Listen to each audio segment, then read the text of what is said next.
Hello बच्चों, let's read this question. Question says these question contains statement 1 assertion and statement 2 reason. Option A is correct when statement 1 is true, statement 2 is true, and statement 2 is a correct explanation for statement 1. Option B is correct when statement 1 is true, statement 2 is true, statement 2 is not a correct explanation for statement 1. Option C is correct when statement 1 is true, statement 2 is false, and option D is correct when statement 1 is false, statement 2 is true. Now statement 1 is pyrrolidine is more basic than pyrrole. So here structures are also given because statement 2 is protonated pyrrole has resonance stabilization of positive charge in aromatic ring. Now we will check both the statements. So firstly we will write our key concept.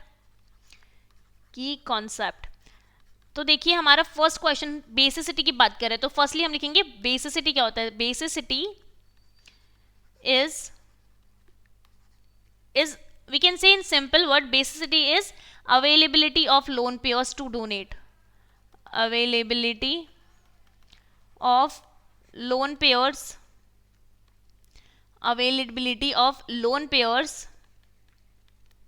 to donate.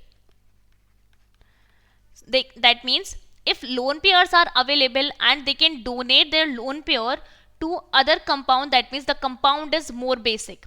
Now we will check. So in this first compound, the first compound is, this is our pyrrole.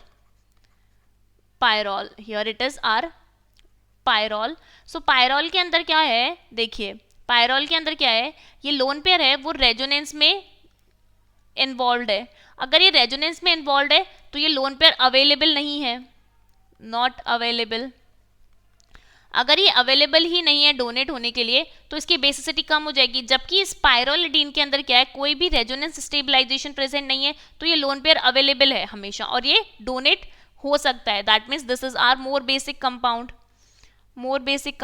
That means statement 1 is a correct statement.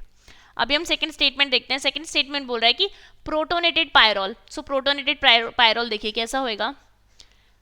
ये हमारे पास pyrrole था, protonated pyrrole में एक hydrogen इसने लिया और यहाँ पर पॉजिटिव चार्ज आ गया. देखिए अब यहाँ पर पॉजिटिव चार्ज आने के बाद अब number of pi electron count कीजिए इसमें. नंबर ऑफ पाई इलेक्ट्रॉन, तो नंबर ऑफ पाई इलेक्ट्रॉन कितने रहेगा यहाँ पे 4 पाई इलेक्ट्रॉन. जबकि इसके अंदर क्या थे 6 पाई इलेक्ट्रॉन्स थे. क्योंकि हम यहाँ पर अगर देखेंगे तो लोन पेयर के 2 काउंट होंगे तो 6 पाई इलेक्ट्रॉन्स थे. 6 पाई इलेक्ट्रॉन्स थे मतलब क्या था, ये कंपाउंड एरोमेटिक कंपाउंड था.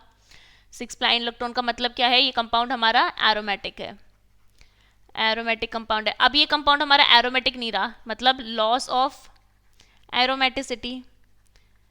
अगर लॉस ऑफ एरोमेटिसिटी हो गया तो स्टेबलाइजेशन नहीं होगा, रेजोनेंस स्टेबलाइजेशन नहीं होगा. That means this is are incorrect statement और we can say false statement.